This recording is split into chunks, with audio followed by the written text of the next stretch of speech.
हाँ देखो first question क्या है बोलो, देखते हैं।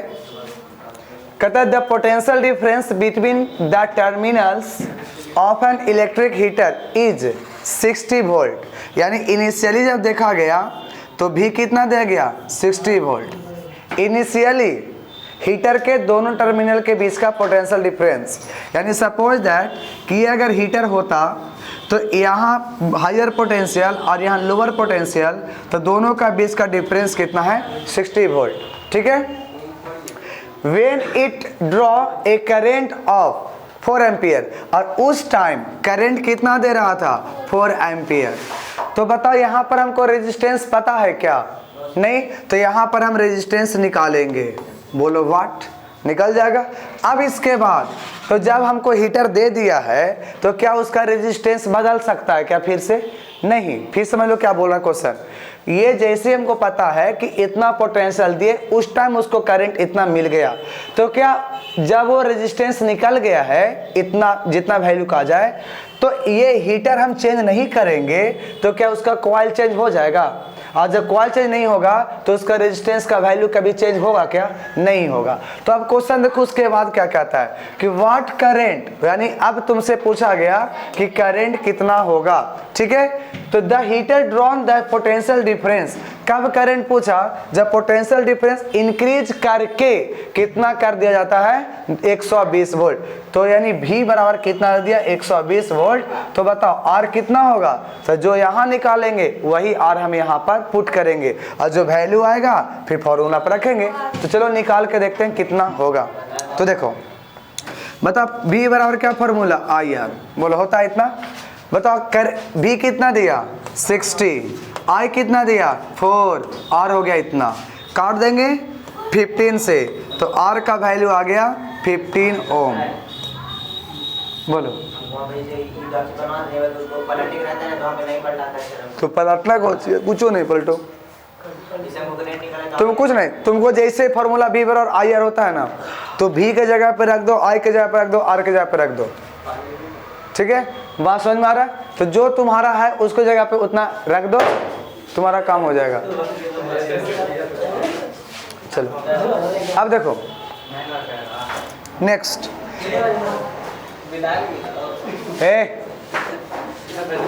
अरे तुम लोग मजाक पे दम ले रहा है यार, तूने कि एग्जाम नजदीक में है, मजाक में पढ़ाई होता है।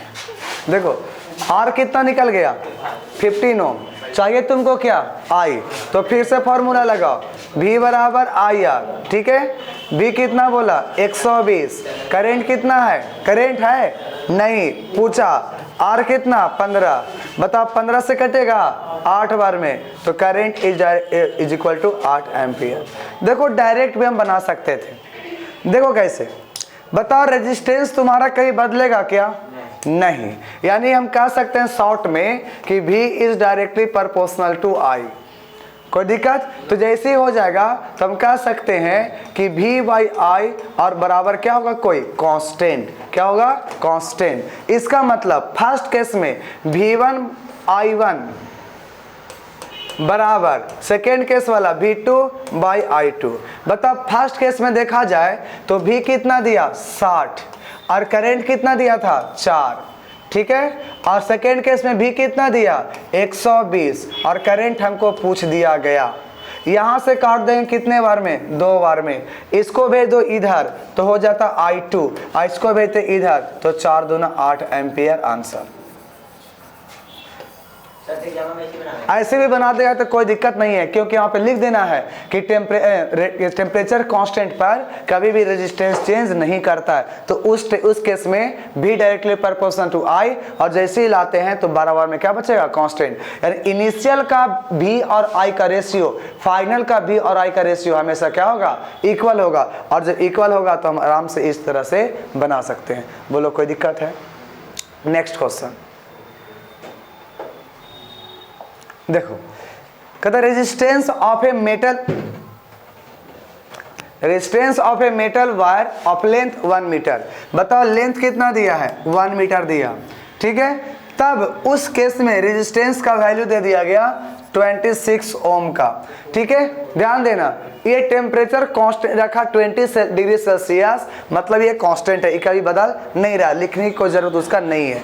रेडियस कितना बोल रहा है, रेडियस तो 0.3/2 mm। अब हम 2 से डिवाइड क्यों किए, क्योंकि दिया हुआ था डायमीटर, तो डायमीटर दिया, हम उससे रेडियस निकाल दिए। तो देखो atto, femto, pico, nano, micro, milli, centi, deci, deca, hecto, kilo, mega, giga, tera, peta, exa. तो जब हम मिली देखते हैं तो मिली के जगह पे रखते हैं 10⁻³ मीटर, यानी जहां पर मिली आता है ना उसके जगह पर क्या रख देते हैं 10⁻³ तो बता दो यहाँ से 0.3/2 था और मिली के जगह पे 10⁻³ तो यहाँ क्या बच जाएगा मीटर। कोई दिक्कत? तो जैसे अगर हम चलते हैं फॉर्मूला पे रो इंटू L/A, तो बताओ रो निकालना है, R दिया हुआ L दिया हुआ है, तो A पहले निकालना पड़ेगा ना। तो A निकालने के लिए क्या चलते हैं, πr² चलते हैं। ठीक है, तो पाई का वैल्यू जानता है 22/7 या 3.14 लेकर के चल सकते थे, तो 3.14 ले लो और रेडियस ये वाला तो 0.3 10⁻³ एक बार और, क्योंकि r² था तो 0.3 10⁻³ जैसे कैलकुलेट करेंगे वो वैल्यू तुम्हारा इतना आ जाएगा। और कैलकुलेट यानी ये कैलकुलेशन वाला क्वेश्चन ही था, तो ये तुम्हें कैलकुलेट करना पड़ेगा। ये जितना आएगा वो तुम्हें मीटर स्क्वायर में आएगा एरिया। ठीक है, जैसे ही इतना आ गया तुम्हें कौन चाहिए, रो, तो यहाँ से निकालेंगे। ए को क्रॉस मल्टीप्लाई करके भगा दो तो r इंटू ए, r इंटू क्या आ गया रो एल, रो चाहिए एल को नीचे ले आएंगे तो r A/L किसके जगह पे रेजिस्टिविटी, तो रेजिस्टिविटी का कितना आ गया RA/L। तो बताओ R का कितना निकला था 26, एरिया हमको निकालना है कहाँ से, यहाँ से निकाल करके यहाँ पुट करना है। लेंथ कितना है 1, जितना आएगा उतना आंसर होगा। अब कितना होगा यूनिट निकालो, तो बताओ R बराबर रो L/A। ठीक है, इसका यूनिट ओम, इसका यूनिट नहीं पता, इसका यूनिट मीटर और नीचे में मीटर स्क्वायर। एगो से वो कट गया, कहाँ चल जाएगा ऊपर, तो ओम मीटर किसका यूनिट रेजिस्टिविटी का, तो यानी यहाँ पर जो आएगा वो आ जाएगा ओम मीटर में। कोई दिक्कत है?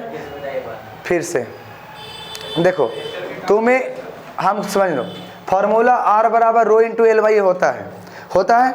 हमको देख लिए कि R दिया हुआ है, L भी दिया हुआ है, A नहीं दिया हुआ है, लेकिन A के लिए दिया हुआ क्या है, रेडियस दिया हुआ है।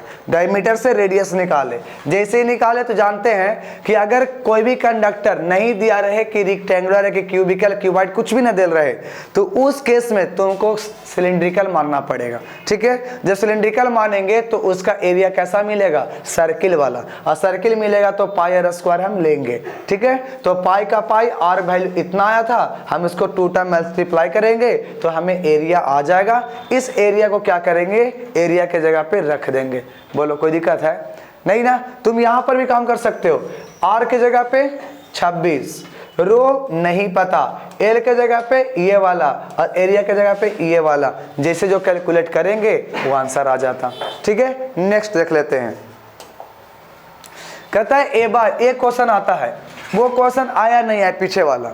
ठीक है, लेकिन ये क्वेश्चन हम बहुत आते रहता है।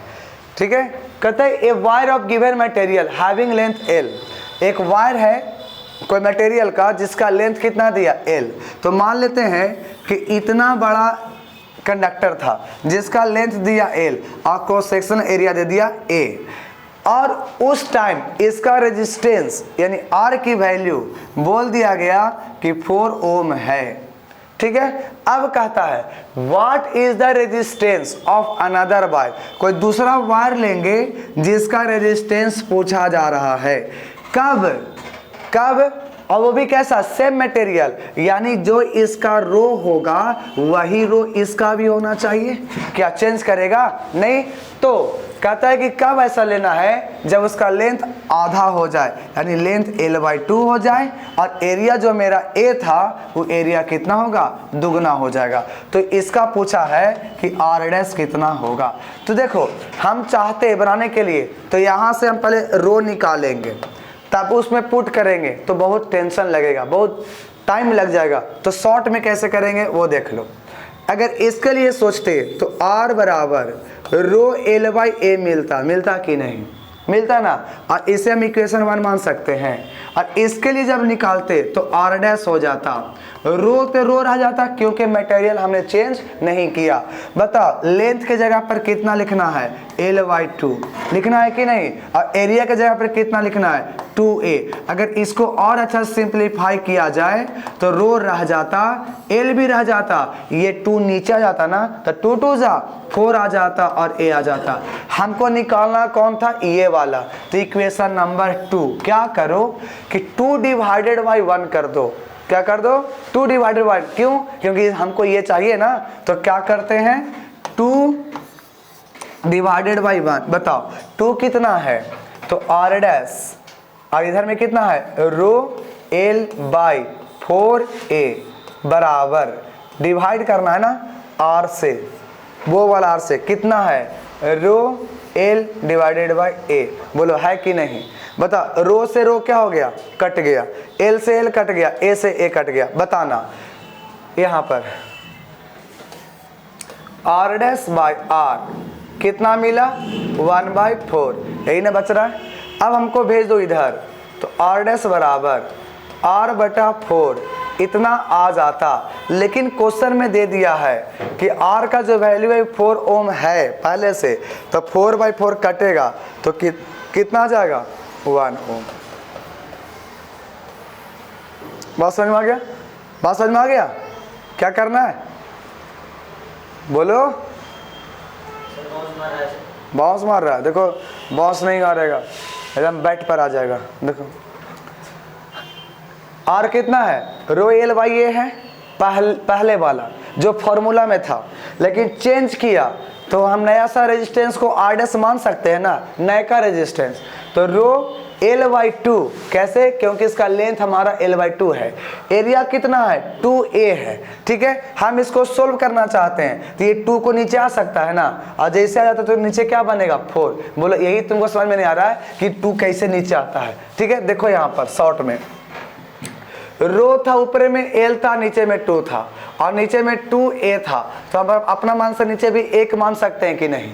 अब बताओ, जानते हो ना कि ई वाला जाता है ऊपर, ई वाला नीचे, क्रॉस मल्टीप्लाई ऊपर नीचे हो जाता है। तो रो L/2 इंटू ये 1 ऊपर और नीचे में 2a। बोलो सही है। अब बताओ रो ऊपर रहेगा, L भी रहेगा, लेकिन 2 2 जा 4a आ जाएगा। तो यही वाला तो हमने यहाँ लिखा। बोलो कोई दिक्कत। अब हम क्या कर दिए कि इसको ऊपर रख दिए और उसको नीचे कर दिए, डिवाइड कर रहा है ना, तो डिवाइड कर रहे तो बताओ R डैश बाई R। तो इसके RHS में कितना था, रो L/4a, और उसके RHS में कितना था, रो L/a। तो इसको भी हम ऐसे ही करके तुमको दिखाते हैं। तो देखो R डैश बाई R कितना था, रो L/4a, और यहाँ कितना था, रो L/a। बोलो था ना।